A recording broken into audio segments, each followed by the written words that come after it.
Hello friends, क्या हाल चाल आपके। मैं सीताराम यादव आज आपको कक्षा 10 अंग्रेजी विषय में जो ग्रामर और व्याकरण आती है उसके बारे में अध्ययन करवाऊंगा। और यह जो चैप्टर है ग्रामर का, ये आपके माध्यमिक शिक्षा बोर्ड पैटर्न को ध्यान में रखकर बनाया जा रहा है। तो आइए शुरू करते हैं आज का वीडियो, जो कि इंग्लिश ग्रामर पर है। और ग्रामर में हमने टॉपिक लिया, उसका नाम है टेंस या वर्ब के फॉर्म्स। तो आज हम शुरू करते हैं इस वीडियो को। और यदि आपने चैनल को सब्सक्राइब नहीं किया है तो प्लीज़ सब्सक्राइब करें और बेल आइकन बटन को भी दबा दें, जिससे आपको हमारे वीडियो आसानी से प्राप्त हो जाए। तो शुरू करते हैं आज का वीडियो। सबसे पहले हम देखते हैं कि टेंस और वर्ब क्या होते हैं बच्चों। तो टेंस और वर्ब वह है जो हमें समय की सूचना दें कि कौन से समय कौन सा काम हो रहा है। और यदि हमें समय पता लग जाए तो वही आपका टेंस है। कौन सा समय है उसी के हिसाब से आपका टेंस निर्धारित होता है। हम सीधे ही चलेंगे, आपके बोर्ड एग्ज़ाम के जो प्रश्न आते हैं उनके हिसाब से चलेंगे। और आपके बोर्ड एग्ज़ाम में जो प्रश्न आते हैं वो आते हैं वर्ब की फॉर्म्स के रूप में। आपको टेंस पूछा नहीं जाएगा कि कौन सा टेंस आपको यहाँ काम में लेना है या वर्ब की फॉर्म काम में लेनी है। आपसे सीधा ये कहा जाएगा कि ये खालिस्तान दिया है और इसमें आपको सही वर्ब की फॉर्म भरनी है। तो हम वीडियो शुरू करते हैं, उसके पहले कुछ छोटी छोटी बातें आपको बता देते हैं। जो हमारे टेंस है, इन टेंस में कुछ वर्ब की फॉर्म्स हैं, वर्ब्स की फॉर्म्स हैं जिनको हम कैसे भरते हैं इनकी जानकारी ले। उससे एक बार पहले हम थोड़ी देर के लिए आपकी सहूलियत के लिए, आपकी इजीनेस के लिए एक बार ये पता कर लें कि टेंस कौन कौन से हैं। तो मोटे तौर पर अपन ने टेंस को माना है 3। पहला कौन सा है? प्रेजेंट। कौन सा है? प्रेजेंट। दूसरा कौन सा है? पास्ट। और बच्चों तीसरा कौन सा है? फ्यूचर।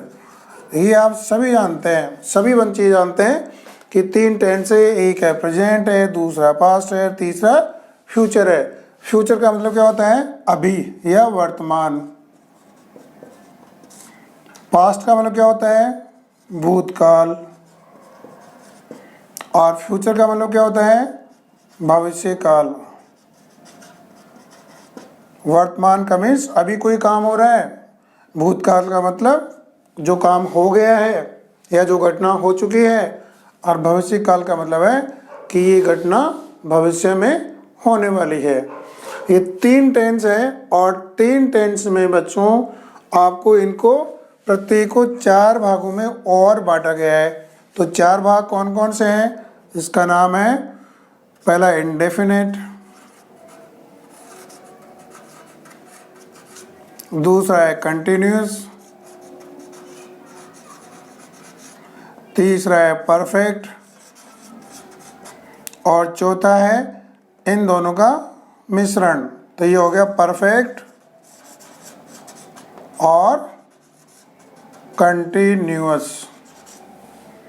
तो आपकी जो प्रत्येक टेंस है उनको फिर हमें इन 4 और कैटेगरी में बांटना पड़ेगा। आप कह सकते हैं, एक बार हम लेते हैं कि जो पहला टेंस है प्रेजेंट टेंस, ये आपको बेसिक जानकारी दे रहे हैं अभी। तो इससे 4 टेंस बन जाएंगे। जो पहला टेंस वो कहलाएगा प्रेजेंट इंडेफिनिट टेंस, जो दूसरा बनेगा प्रेजेंट कंटिन्यूअस टेंस, तीसरा बनेगा प्रेजेंट परफेक्ट टेंस और इसी से चौथा बनेगा वो कौन सा कहलाएगा? Present perfect continuous tense. तो ये आपका हो गया प्रेजेंट के साथ में। और यही क्रम आपका रिपीट होगा फिर पास्ट के साथ में। कैसे? पहले बनेगा पास्ट इंडेफिनिट, उसके बाद में बनेगा पास्ट कंटिन्यूअस, उसके बाद में बनेगा पास्ट परफेक्ट और उसके बाद में बनेगा पास्ट परफेक्ट कंटिन्यूअस। कितने हो गए? 4 वाक्य इससे हो गए और 4 वाक्य किससे हो गए? आपके इससे हो गए। 4 और 4 8 हो गए। और ऐसे ही फिर आपको दोबारा से जो फ्यूचर है, फ्यूचर से भी 4 ही टेंस बनेंगे। कौन कौन से? पहला है फ्यूचर इंडेफिनिट, दूसरा हो गया फ्यूचर कंटिन्यूअस, तीसरा हो गया फ्यूचर परफेक्ट और चौथा हो गया फ्यूचर परफेक्ट कंटिन्यूअस टेंस। तो यहाँ भी 4 हो गए, और 4 4 4 पूरे कितने हो गए? तो आप ये मान लीजिए कि हमें 12 सेंटेंस टेंस के रूप में याद करने पड़ेंगे। तो कितना आसान आपके लिए। एक बार दोबारा और देखते हैं कि बच्चों हमारे पास में टेंस कितने हैं? 3। प्रेजेंट टेंस है, पास्ट टेंस है और फ्यूचर। ये मोटे मोटे तौर पर 3 टेंस है। और टेंस हमें क्या बताते हैं? टेंस हमें बताते हैं समय या काल के बारे में बता रहे हैं कि कौन से समय कौन सी घटना हो रही है। यदि अभी कोई घटना हो रही है वर्तमान में तो वो आता है प्रेजेंट। जैसे आपको इसका हिंदी अर्थ मालूम है, ऐसे ही जो घटना पीछे हो गई है उसको हम कहते हैं पास्ट, और ऐसे जो घटना भविष्य में होगी उसे हम कहेंगे फ्यूचर। तो 3 टेंस हो गए, और इन 3 टेंसों में भी आपके जो काम है या टाइम है उसकी डिग्री अलग अलग होती है कि कोई काम कौन से समय हो रहा है उस टेंस के अंदर। तो उसकी भी 4 कैटेगरीज है, और ये 4 कैटेगरीज को नाम दिया है इंडेफिनेट, या इसको आप सिंपल भी बोलते हैं। क्या बोलते हैं? सिंपल। इंडेफिनेट या सिंपल कह सकते हो। ऐसे ही कंटिन्यूस है, इसको आप कह सकते हो प्रोग्रेसिव भी कहलाता है, प्रोग्रेसिव। आपको नाम याद होता है तो अच्छी बात है, और नहीं भी याद हो तो इससे कोई फर्क नहीं पड़ने वाला है। और तीसरा है परफेक्ट, और इसमें चौथा हो गया परफेक्ट कंटिन्यूस। तो एक बार मोटे मोटे तौर पे आप इनको याद कर लीजिए। यदि याद हो गए तो इनके आगे एक प्रैक्टिस आती है जो मैं बताता हूँ आपको, कि आपको आसानी से सारे के सारे याद हो जाएंगे। कैसे हैं? अभी जैसे मैंने आपको बताया कि ये आपके 12 टेंस या सेंटेंस बन गए। तो हम सबसे पहले चलेंगे जो प्रेजेंट टेंस है उससे हम लेंगे कि कौन कौन से 3 वाक्य बनते हैं। तो पहला अपन ने लिया है प्रेजेंट, और यहाँ से हम लेते हैं इंडेफिनेट। क्या ले? इंडेफिनेट। ये पहला वाला अपन ने ले लिया है, NITE। और ये बहुत सिंपल है, इसको याद रखना। कैसे सिंपल है मैं आगे लिख देता हूँ। ये कैसे बनाएगा? जब भी आप बच्चों अंग्रेजी में सेंटेंस बनाते हैं तो सबसे पहले आता है वो आता है सब्जेक्ट। क्या आता है? सब्जेक्ट। और उसके बाद में आती है वर्ब। क्या आती है? वर्ब। और वो होती है मेन वर्ब। इसको हम पहले शॉर्ट में लिखते हैं MV। MV का मतलब है मेन वर्ब। तो जब भी आपका प्रेजेंट इंडेफिनेट टेंस बनता है तो आपको क्या याद करना पड़ेगा कि इसमें एक सब्जेक्ट होगा और दूसरा एक मेन वर्ब होगी, और मेन वर्ब की यहाँ फर्स्ट फॉर्म होती है। एक बार मैं आपको अलग से पीछे बता रहा हूँ। जो मेन वर्ब होती है उसकी आम तौर पर 3 फॉर्म होती है, फर्स्ट फॉर्म, सेकंड फॉर्म और थर्ड फॉर्म। यदि आप चाहें तो इसके अलावा एक चौथी और होती है, उसको हम बोलते हैं ING फॉर्म। क्या होती है? ING फॉर्म, अर्थात उस वर्ब के साथ में आप ING ऐड कर दें। तो यहाँ तक मैं सोचता हूँ आपको समझ में आ गया होगा। दोबारा और देख लें कि जो मेन वर्ब है उसकी 3 फॉर्म होती है, फर्स्ट फॉर्म, सेकंड फॉर्म और थर्ड फॉर्म। इसी में आप एक चौथी लगा सकते हैं, उसको बोलते हैं मेन वर्ब की आपको ING जोड़ना है। जैसे अपन एग्जांपल लेते हैं ईट। ईट का एग्जांपल ले रहे हैं, ये ईट मेन वर्ब है। तो सेकंड फॉर्म क्या है? एट होती है, ATE 8। थर्ड फॉर्म क्या होती है इसकी? ईटन। और चौथी फॉर्म आप बना सकते हो, वो क्या हो जाएगी? इस मेन वर्ब की आपको ING जोड़ना। तो हमने लिख लिया EAT और ING आप और लगा दो। तो ये कितनी फॉर्म होगी? 4 फॉर्म होगी। और बच्चों ये आपको सारी याद करनी पड़ेंगी। इसके लिए अलग से एक वीडियो बनाएंगे कभी, तब आपको डिटेल में बताएंगे। अभी आप इतना ही याद कीजिए कि मेन वर्ब की 3 फॉर्म होती है, first form, second form, third form, और आप ING फॉर्म भी बना सकते हैं। ये फॉर्म्स आपको सारी याद करनी पड़ेंगी, और ये सारी की सारी यहाँ पर काम में आने जा रही है। इसलिए इनको पढ़ने के पहले आप प्लीज़ ये वर्ब की फॉर्म्स कम से कम 300-400 आपको याद होनी चाहिए।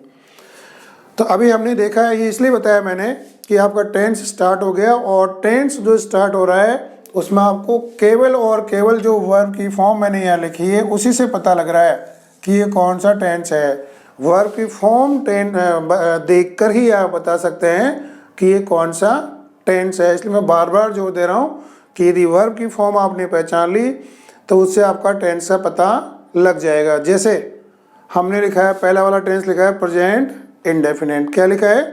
Present indefinite. और इसमें वर्ब की कौन सी फॉर्म काम आई है? फर्स्ट। आप देखिए मैंने लिखा है एम वी और फर्स्ट फॉर्म लिखा है और ये सब्जेक्ट प्रत्येक में आएगा। तो हमें आपको ये ध्यान कहाँ देना है? केवल और केवल यहाँ ध्यान देना है कि यहाँ वर्ब की कौन सी फॉर्म आई है। हम उसका साथ साथ एग्जाम्पल भी लेते हैं एक बार। जैसे हम लेते हैं वी, ये तो हो गया सब्जेक्ट, और वर्ब इसी को ले लेते हैं हम। ये कौन सी आ गई? First form. भी लिखा है कि फर्स्ट फॉर्म लिखनी है आपको, तो हमने लिख दी है ईट और ये वाक्य हमने यहीं ख़त्म कर दिया। तो ये आपका एक टेंस बन करके तैयार हो गया। ये टेंस कौन सा आप याद कर लो, ये है प्रेजेंट इंडेफिनिट। तो आपको ये याद करना है कि प्रेजेंट इंडेफिनिट में वर्ब की फर्स्ट फॉर्म होती है, बस इतना ही याद करना है। फर्स्ट फॉर्म आने का मतलब प्रेजेंट इंडेफिनिट या प्रेजेंट सिंपल टेंस। और अभी हम पहले चूंकि इसी एक को ही ले रहे हैं, कौन सा ले रहे हैं अभी? इंडेफिनिट। तो ये तीनों टेंस के साथ जोड़ जोड़ कर देखेंगे। अब आगे आते हैं, हम दूसरा लेते हैं पास्ट इंडेफिनिट। बहुत आसान है। अब इसका भी क्या तरीका है? इसका तरीका है कि पहले सब्जेक्ट होगा और उसके बाद में क्या होगा? मेन वर्ब की, मैंने यहाँ फर्स्ट फॉर्म लिखी थी और कौन सी आएगी? सेकंड फॉर्म आएगी। ये सेकंड फॉर्म आपको करनी है यहाँ पर। तो जैसे ही सेकंड फॉर्म बन गई तो आपका कौन सा टेंस आ गया बच्चों? ये आ गया पास्ट इंडेफिनिट या पास्ट सिंपल। और इसी का अपन एग्जाम्पल ले लेते हैं। तो इसका एग्जाम्पल लेते हैं, सब्जेक्ट लिखते हैं वी। अब वी के बाद में वर्ब कौन सी है? ईट। अब ईट की आपको सेकंड फॉर्म आनी चाहिए। तो सेकंड फॉर्म क्या है इसकी? सेकंड फॉर्म है ईट, ATE। और ये वाक्य खत्म हो गया। दो हमने पढ़ लिए, प्रेजेंट इंडेफिनिट पढ़ लिया है, पास्ट इंडेफिनिट पढ़ लिया है, और आगे हम पढ़ रहे हैं फ्यूचर इंडेफिनिट। ये भी बच्चों बहुत आसान है। आसान कैसा है? इसका आपको पैटर्न याद करना पड़ेगा। ये सब्जेक्ट आ गया और इसके बाद में विल या सेल आते हैं, ये दोनों जोड़े में, इसलिए मैं साथ साथ लिख रहा हूँ, प्लस वर्ब की फर्स्ट फॉर्म। सब्जेक्ट आप देख रहे हैं सभी में आएगा। तो आपको सब्जेक्ट को याद नहीं करना है, केवल याद किसको करना है? केवल और केवल वर्ब, और वर्ब के साथ में क्या लगा हुआ है। वह जैसे यहाँ वर्ब की फर्स्ट फॉर्म है, यहाँ वर्ब की सेकंड फॉर्म है, और यहाँ वर्ब की फर्स्ट फॉर्म है, लेकिन साथ में क्या है? विल और सेल। तो ये पूरा सा कॉम्बिनेशन है, आपको यहाँ से याद करना पड़ेगा। जब भी याद करें आप तो ये आपकी इस कॉम्बिनेशन से याद होगा, विल और सेल प्लस वर्ब की फर्स्ट फॉर्म। ये कौन सा टेंस बन जाएगा? ये बन जाएगा फ्यूचर इंडेफिनिट टेंस। मैं समझता हूँ आपको याद हो गया होगा, फिर भी मैं एक बार इसका पूरा रिवीजन कर रहा हूँ कि अभी तक हमने केवल ये वाला इंडेफिनिट पढ़ा है और इसको हम तीनों के साथ में जोड़ के देखा है। पूरे हमारे 12 वाक्य बने, अभी हमने 3 ही वाक्य बनाए, 1, 2 और 3। और ये तीनों किसके हैं? ये बने केवल इंडेफिनिट के साथ में। और इंडेफिनिट हमने तीनों टेंस के साथ में जोड़ के देखा है। पहला हो गया प्रेजेंट इंडेफिनिट, दूसरा हो गया पास्ट इंडेफिनिट, तीसरा हो गया फ्यूचर इंडेफिनिट।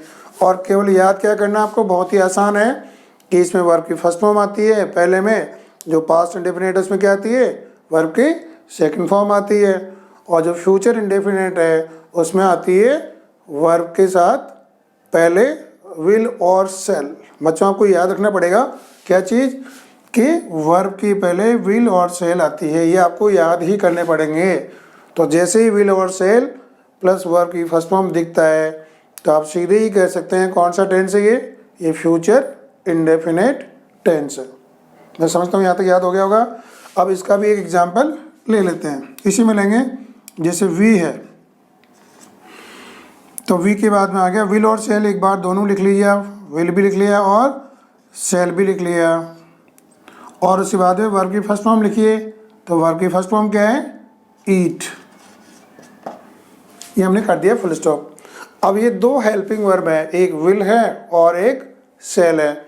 यहाँ हमें कौन सी काम में लेनी है, तो या तो आपको पता है, नहीं भी पता है तो एक छोटा सा इसका तरीका याद करने का, वो तरीका क्या है कि जहाँ आई है,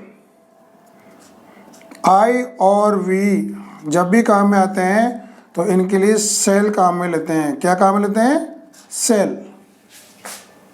दोबारा और देख लें कि आई और वी के साथ में सेल काम में आता है, और जो शेष बच्चे हैं उनके लिए क्या काम में लेंगे आप, उनमें लेंगे विल। आपको याद कितना करना है, केवल आई और वी, जब भी आई और वी आए तो उसके साथ में सेल को काम में लेना है। यदि और आते हैं जैसे ही आ गया या सी आ गया या दे आ गया या और कोई सब्जेक्ट आ गया तो हाँ विल काम में आएगा। तो यहाँ कौन सा काट देंगे हम, वी के साथ में आएगा सेल, तो हमने विल को उड़ा दिया। तो ये आपका वाक्य क्या बन गया, वी सेल ईट। इसके साथ में आपके 3 वाक्य पूरे हो गए हैं। इनको एक बार आप दोबारा अपने मन में दोहरा लीजिए और फिर हम आगे चलेंगे। और आगे कहाँ चलेंगे, अभी हमने किया है इंडेफिनेट को और अभी हम चलेंगे कंटिन्यूस में। कहाँ चलेंगे, कंटिन्यूस। तो फिर तीनों हम कंटिन्यूस वाक्य बनाएंगे। अब ये कैसे बनेंगे बच्चों, इसको हम देखते हैं कि जब भी, एक तो मुख्य चीज़ आप याद रखें कि जब भी कंटिन्यूस टेंस आते हैं तो यहाँ मेन वर्ब के आईएनजी लग जाता है। ये याद कर लो आप परमानेंट, कि जब भी कंटिन्यूस हो या प्रोग्रेसिव हो या यदि आपको ये नहीं मालूम है क्या है तो अभी आपको पता लग जाएगा कि इनके साथ में आईएनजी लगता है। तो पहले अपन लेते हैं प्रेजेंट कंटिन्यूस। ये चौथा वाक्य है, प्रेजेंट कंटिन्यूस।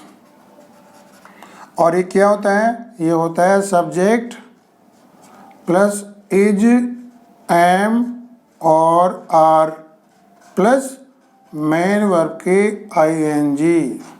जैसे मैंने अभी बता दिया है कि इन तीनों में जो कंटिन्यूस है उनमें मेन वर्ब के आईएनजी हमें ऐड करनी पड़ेगी। एग्जाम्पल लेते हैं हम, इसी एग्जाम्पल को आगे चलाएंगे। जैसे सब्जेक्ट वी और वी के साथ ही 3 है, इज, एम और आर। इनमें से एक काम आएगा प्लस मेन वर्ब कौन सी चल रही है, ईट, EAT ईट, और इसके आईएनजी जोड़ दीजिए आप बच्चों, तो ये हो गए ईटिंग। वी इजमार और ये प्लस आपको हटा देना है, यहाँ पर ये हट जाएगा, और ईटिंग ये सेंटेंस बन गया। और ये सेंटेंस किसका है, ये प्रेजेंट कंटिन्यूस का सेंटेंस है। ठीक है, अब इसमें इजमार को अपन देखते हैं कि कैसे इसको काम में लिया जाता है। तो बच्चों इज तो काम में आता है एक वचन के, एक का मतलब एक, और आर काम में आता है 2, 2 का मतलब बहुवचन, और जो एम है ये केवल किसके साथ में काम आता है, आई के साथ। तो इसको याद कर लें आप, दोबारा से एक बार और देख लें कि जो इज एम आर है इसका परमानेंट यूज आप सीख लें कि इज काम में आता है एक वचन के लिए, आर काम में आता है बहुवचन के लिए, और एम किसके साथ में आता है, आई। और यहाँ पर सब्जेक्ट क्या है, वी। वी एक वचन है बहुवचन, वी है बहुवचन, तो बहुवचन में हम क्या काम में लेंगे, हम आर काम में लेंगे। तो इसको भी मिटा दिया, इसको भी मिटा दिया, आर लिख देंगे। तो सेंटेंस क्या हो गया, वी आर ईटिंग, और फुल स्टॉप कर दो। सभी वाक्य में अंत में फुल स्टॉप लगाने हैं। ये अभी आपने केवल एक सीखा है, प्रेजेंट और कंटिन्यूस। अब आगे आएंगे हम फ्यूचर कंटिन्यूस, सॉरी इसके पहले पास्ट रह गया, पास्ट कंटिन्यूस। और ये कैसे बनेगा, बिल्कुल सेम ऐसा कैसा ही है, इसमें केवल इज एम आर की जगह वाज और वर्ब काम में आएंगे। जैसे हो गया सब्जेक्ट, इसको लाइन कह देता हूँ मैं, सब्जेक्ट प्लस वाज और वर्ब प्लस मेन वर्ब के आईएनजी। इसमें फिर वो वैसा का वैसा, ये यहाँ इजेमार था और यहाँ आपने क्या यूज किया है, केवल वाज और वर का अंतर है, बाकी वर्ब की सेम फॉर्म लगी हुई है। तो इसका एग्जांपल लेते हैं वी, अगेन फिर वाज या वर। तो इसको भी देख लेते हैं कि वाज कहाँ काम आता है, वाज आता है एक वचन में काम आता है, वर कहाँ काम आता है, ये बहुवचन मैंने दो लिख दिया है।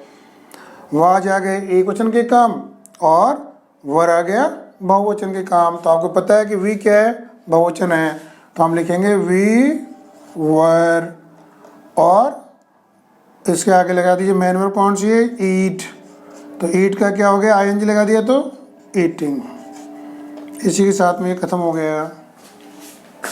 तो दो हो गए, प्रेजेंट कंटिन्यूअस और पास्ट कंटिन्यूअस, ये दोनों एक जैसे हैं। और इसमें एक और बच गया, कौन सा बच गया, फ्यूचर कंटिन्यूअस। तो ये भी बहुत सरल है। कैसे है सरल, इसको हम देखते हैं, फ्यूचर और ये आ गया कंटिन्यूअस। और ये भी बच्चों सेम वैसा का वैसा है, केवल जो मैंने गोला मार रखा है ये कहलाती है हेल्पिंग वर्ब। तो यहाँ पर ही परिवर्तन है, बाकी वैसा का वैसा है। जैसे हम लेंगे पहले सूत्र लिख लेते हैं, सब्जेक्ट।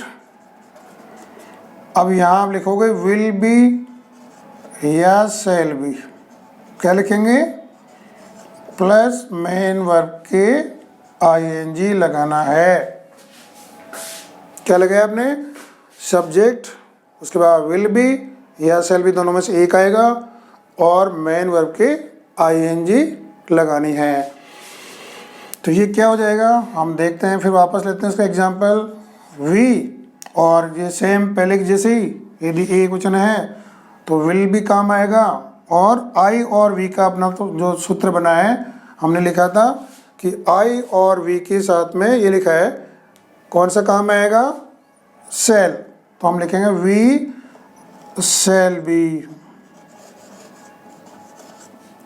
और ईट और उसमें आईएनजी लगा दीजिए। ये आपका पूरा हो गया। तो अभी आपके पास 6 वाक्य हो गए। एक से आपके कितने बन रहे हैं, 3-3 बन रहे हैं। एक बार दोबारा देख लो।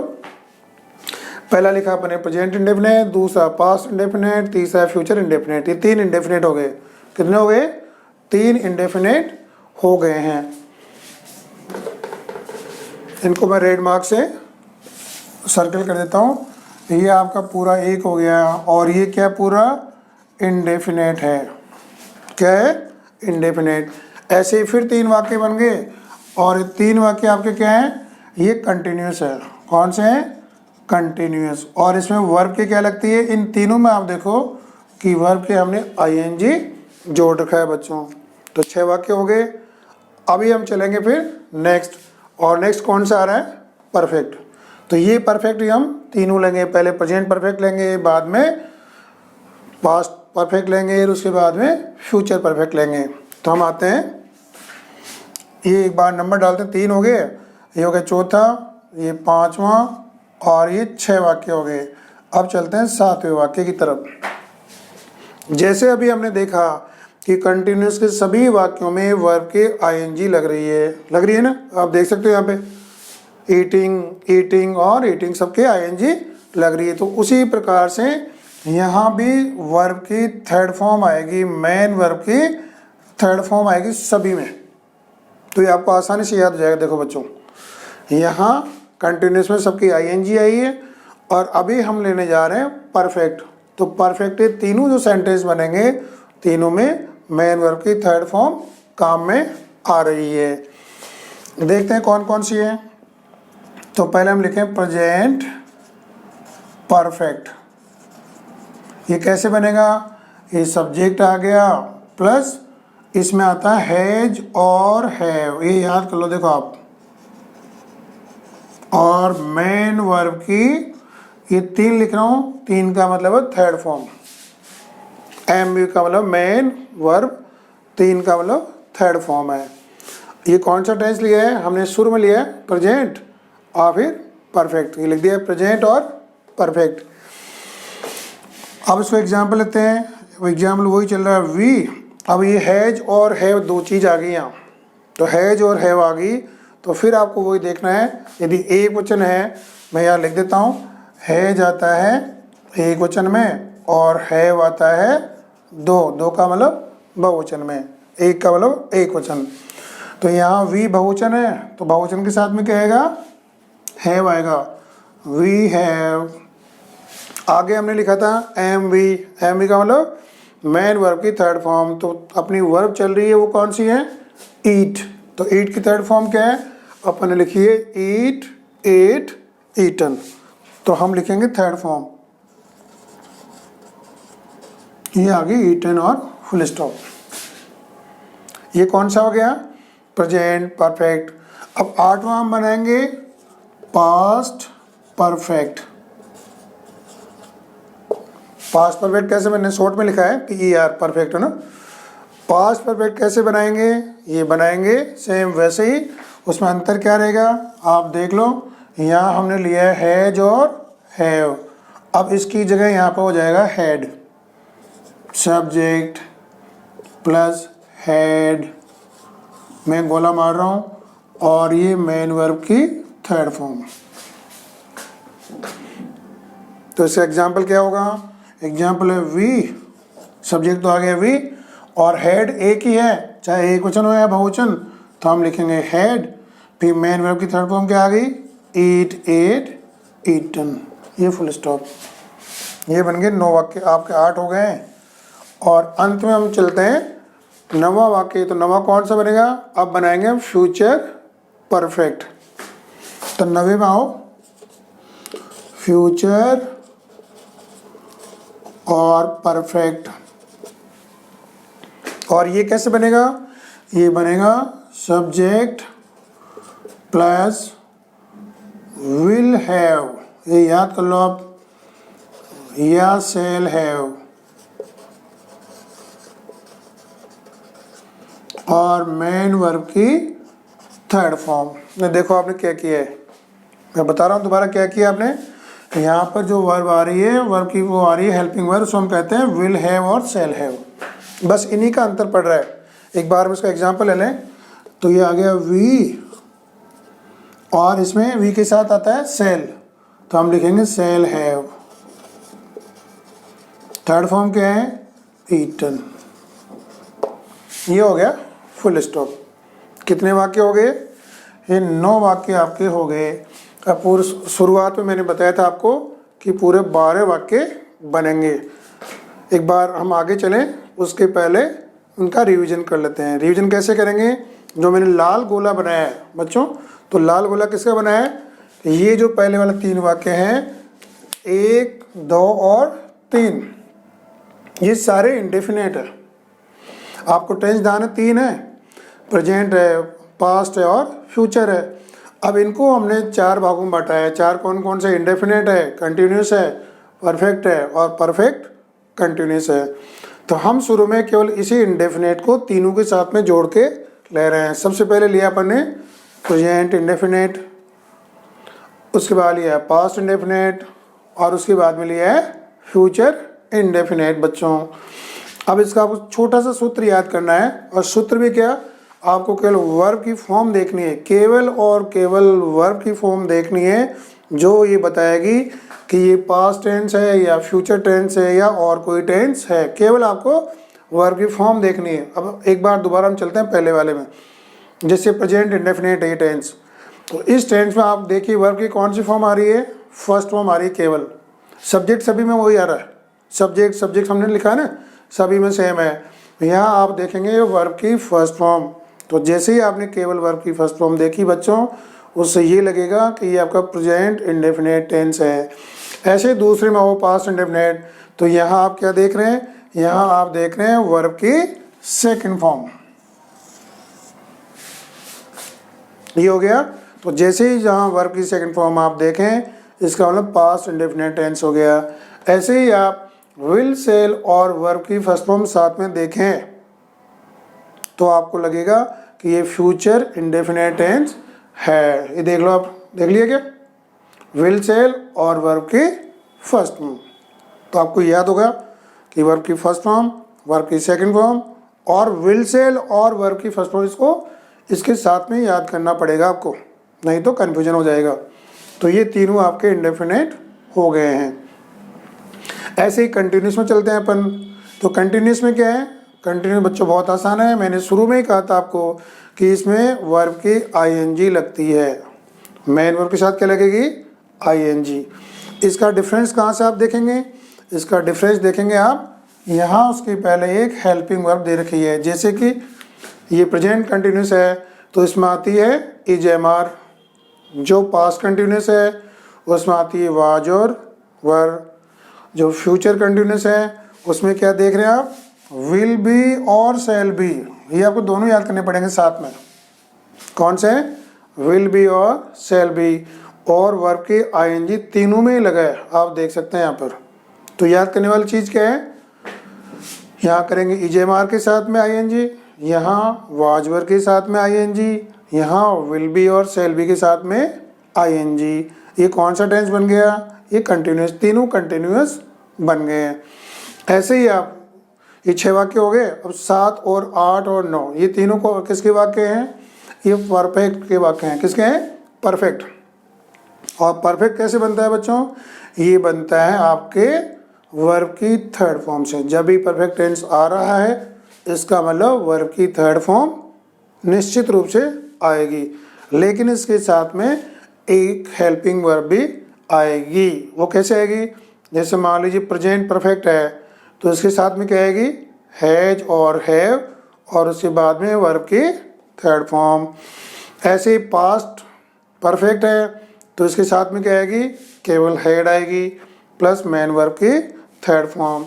ऐसे फ्यूचर परफेक्ट यदि टेंस आ रहा है बच्चों तो उसमें क्या आएगा, विल हैव या शैल हैव और मेन वर्ब की थर्ड फॉर्म आएगी। तो जहाँ थर्ड फॉर्म आ गई इसका मतलब कौन से टेंस हो गए, कंटिन्यूस हो गए। जहाँ वर्ब की आईएनजी आ गई वो कौन सा टेंस है, वो है कंटिन्यूस। और जहाँ वर्ब की फर्स्ट फॉर्म या सेकंड फॉर्म आ रही है वो इंडेफिनेट टेंस है। आज इसको आप याद कर लें, कल इसका और दोहरान कराएंगे। लेकिन अभी हमारे पास 3 वाक्य और बच गए, तो हम इनको कहाँ ले लें, हम इनको इस तरफ ले लेते हैं। 9 के बाद में 10वां वाक्य आता है, और ये वाक्य कौन से हैं, ये वाक्य हैं परफेक्ट और कंटिन्यूस। तो 3 और बन जाएंगे, प्रेजेंट परफेक्ट कंटिन्यूस। तो पहले हम लेते हैं प्रेजेंट परफेक्ट और कंटिन्यूस, CONTI लिख रहा हूँ मैं, ये परफेक्ट है और ये कंटिन्यूस। अब ये बनते कैसे हैं, बहुत ही आसान है। पहले सब्जेक्ट आता है, और जैसे कि मैंने पहले कहा कि ये परफेक्ट का भी मिश्रण है और कंटिन्यूस का भी मिश्रण है, तो हम क्या करेंगे, इसको एक लाइन में आप समझ लें कि परफेक्ट के हिसाब से हम लेंगे यहाँ की हेल्पिंग वर्ब HV जो हमने लिखी है, और कंटिन्यूस के हिसाब से लेंगे हम वर्ब के ING। तो कितना आसान हो गया। और इन दोनों के बीच में लगाएंगे बीन, BEEN। ये 3 चीज़ आपको याद करनी पड़ेंगी। कौन कौन सी, कि परफेक्ट कंटिन्यूस टेंस बनाने के लिए हम परफेक्ट से लेंगे हेल्पिंग वर्ब, उसके बाद में लिखेंगे बीन, BEEN बीन, और उसके बाद में जो वर्ब होगी उसके साथ में लगेगा ING। तो इसमें नया कुछ भी नहीं है। और हम देखो वाक्य बना रहे हैं, पहले हम बना रहे हैं प्रेजेंट परफेक्ट वाला। ये कैसे बनेगा, सब्जेक्ट प्लस, अब इसमें आप देखिए प्रेजेंट वाले में हेल्पिंग वर्ब क्या है, तो ये हैज बीन या हैव बीन, ये देख रहे हो ना उधर आप, यही चीज़ यहाँ पे आ रही है, प्लस वर्ब के ING, मेन वर्ब और उसके ING। यदि इतना याद हो गया तो इस वाले सेंटेंस के अंदर एक और भी नई चीज़ आती है, उसको हम बोलते हैं सिंस या फॉर। केवल थोड़ा सा आपको यहाँ दिमाग पर जोर डालना पड़ेगा कि यहाँ सिंस या फॉर और उसके बाद में टाइम आता है।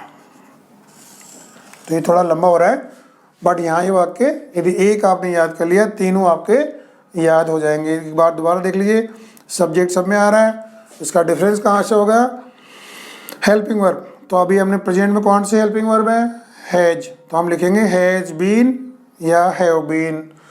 वर्ब के आईएनजी लगा दी और सिंस या फॉर उनके बाद में टाइम आता है। अपन एग्जाम्पल लेंगे तो आप समझ जाएंगे।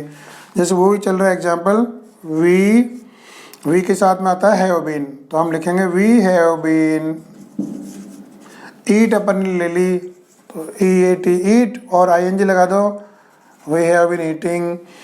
और उसके बाद में ये समय आ रहा है, सिंस और फॉर, ये दो चीज़ है यहाँ पर, उनको बाद में अलग से बताएंगे। तो हम पहले एक बार मैं आपके एग्जाम्पल के लिए ले लेता हूँ 4 5 मिनट्स, इनके बाद में हमेशा समय आता है। ठीक है, ये हो गया 10वां सेंटेंस। अब हम चलते हैं 11वां। तो 11वां किसका बनता है? पास्ट का। ये हो जाएगा पास्ट परफेक्ट कंटिन्यूअस। और इसमें क्या नियम है बनाने का? सेम वही है, सब्जेक्ट वैसा का वैसा है। यहाँ जो हैज बीन था, हैव बीन था, यहाँ क्या बन जाएगा? वहाँ देखो अब हेड दिख रहा है तो ये आ जाएगा हैड बीन। फिर वर्ब के आईएनजी, ये सभी में आ रही है। फिर आएगा सिंस या फॉर। तो इसी वाक्य का एग्जाम्पल लेते हैं हम। क्या है एग्जाम्पल? वी हैड बीन, एक ही है तो एक ही आएगा दोनों के लिए। और मेन वर्ब ईट है तो ईटिंग हो जाएगा, वी हैव बीन ईटिंग। 4 ले लीजिए आप और 5 मिनट्स। ये दूसरा एग्जाम्पल आपका तैयार हो गया। 10वां वाक्य, 11वां वाक्य और अंतिम वाक्य हम लेते हैं 12वां। 12वां कौन सा वाक्य है? ये फ्यूचर का। फ्यूचर कौन से? परफेक्ट और कंटिन्यूअस। ये कैसे बनेगा? ये भी बच्चों बहुत आसान है। यहाँ विल है और सेल है थी, उसके बाद में अपने को बीन जोड़नी पड़ेगी। तो हमने क्या जोड़ा? सब्जेक्ट प्लस, ये तो पूरा याद करो आप, वहाँ विल हैव था, देखो आप वहाँ पे दिख रहे हैं विल हैव या सेल हैव। अब आगे इनके बीन जोड़ दो आप, जैसे अपने जोड़ा ना बीन, विल हैव बीन या सेल हैव बीन, दोनों में से एक ही काम में लेना पड़ेगा। प्लस मेन वर्ब के आईएनजी प्लस सिंस या फॉर और बाद में टाइम। एग्जाम्पल लेते हैं। तो एग्जाम्पल क्या आएगा?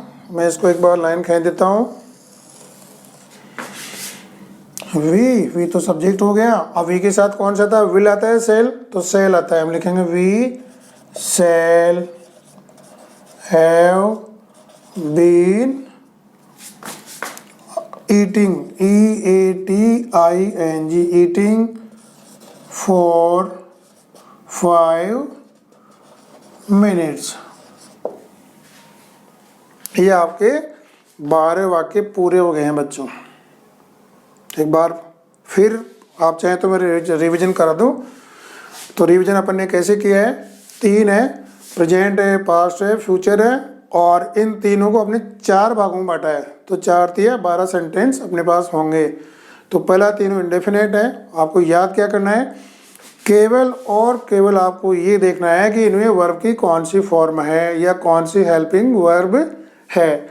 तो जो पहला है प्रेजेंट इंडेफिनेट, उसमें वर्ब की फर्स्ट फॉर्म आती है केवल। जो पास्ट है सिंपल, उसमें आती है वर्ब की सेकंड फॉर्म। एक चीज़ मैं आपको बता दूं यहीं पर कि पूरे जो 12 वाक्य है उसमें वर्ब की सेकंड फॉर्म केवल और केवल एक ही बार काम में आ रही है बच्चों, तो कंफ्यूज नहीं होना है। तो ये जो एक बार आई है कौन सा टेंस है? वो पास्ट इंडेफिनेट टेंस है। फिर इसके बाद में एक बार और वर्ब की फर्स्ट फॉर्म आई है, लेकिन ये विल और सेल के साथ में आई है। यहाँ तो देखो अकेले है फर्स्ट फॉर्म, और यहाँ क्या है? विल और सेल के साथ में वर्ब की फर्स्ट फॉर्म है। तो ये आपको याद हो जाना चाहिए। ये आ गया फ्यूचर इंडेफिनेट। तो 3 आपको याद हो गए। अगेन वर्ब की फर्स्ट फॉर्म, वर्ब की सेकंड फॉर्म, और विल सेल और वर्ब की फर्स्ट फॉर्म। अब आगे आते हैं चौथा, पांचवा, छठा, ये कंटिन्यूस है। कंटिन्यूस में हमेशा वर्ब की आईएनजी लगती है, याद रखो आप। और आईएनजी के साथ में फिर आपको यहाँ पर हेल्पिंग वर्ब याद करनी पड़ेगी। तो जो पहला है इसमें प्रेजेंट कंटिन्यूस, उसमें आती है इजेमार वर्ब के आईएनजी। ये पास्ट वाला है, इसमें वाज वर्ब और वर्ब के आईएनजी।